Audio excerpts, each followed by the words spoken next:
Dubai Chewy Cookie. Dubai cookie. Let's taste it. Siya talaga na una. O diba, maano pa siya.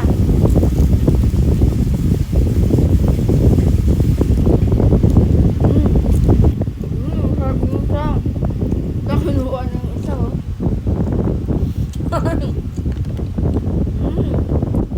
Mura lang nito guys, 100 lang siya. Isa.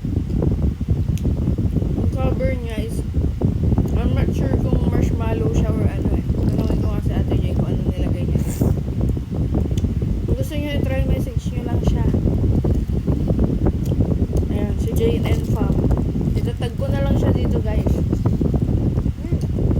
Mas mura siya guys compare sa ibang store. Ito na lang natira. Sulit na rin siya sa 100 guys.